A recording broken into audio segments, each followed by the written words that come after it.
So continuing with shipping a little bit, here we are with plants that have been drying down going to China.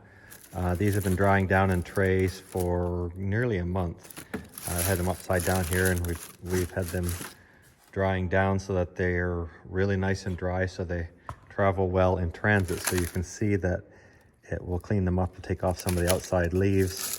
I'll show you over here where we've cleaned them up, taken off the outside leaves and cleaned them up here. And this is what they'll go, they're getting ready to be packed tomorrow. And then over there you can see we've got irises there that are all ready to go to Australia. Those will sit for probably 5 weeks before they go. And so they're dried down really well too. They get fumigated when they go into Australian quarantine, and the harder the plants are, and they get harder by drying them down, the better they come through the fumigation process. So anyways, the shipping season is slowly coming to an end. We've got all the domestic orders out. The tables are finally starting to get empty. There's still one going to Canada there. There's a couple more over here going to China yet. And then we'll be finished. Yay. Okay, here we are shipping. These are foreign orders that are going to China. The plants are dried down for about a month before they're packed, and then after they've been dried for a while, they have to be cleaned up a little bit. Some of the drier leaves removed, and they're all cleaned up really pretty like that after they've been drying down for a while. So just in case they get caught in transit, and that's Catherine's finishing up doing that job. And then they're being packed in styrofoam pellets because they do not like them packed in wood fiber products. These ones here are irises again that have been already cleaned after they've dried for a month and are ready to be packed. There are some of the boxes that have been packed. This is one shipment of 14 boxes that's going to China.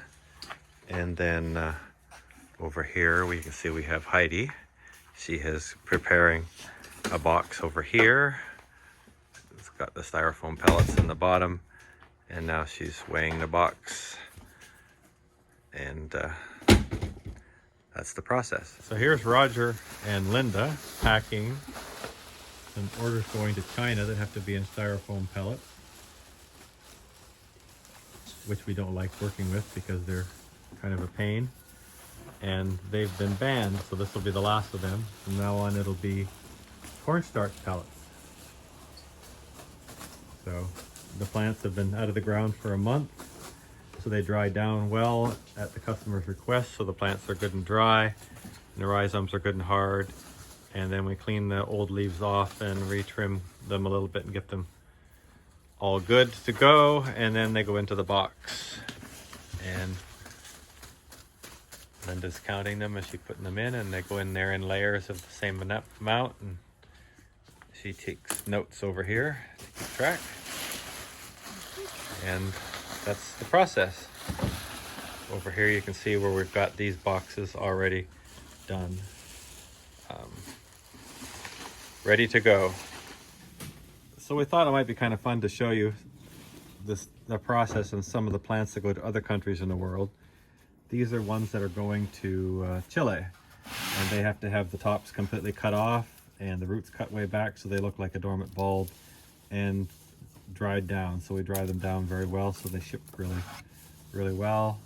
We've got several customers in Chile, and this is the process for those. So anybody that's concerned about the foliage being dried or the roots being dried, well, this is done on purpose, and the customer gets them. They grow them in this particular one is going to a nursery. They grow them in containers, and they send me pictures, and it's only a matter of about a week or 10 days, and the new growths are coming out all over on these here. So it doesn't hurt to cut them back or dry them down in the least.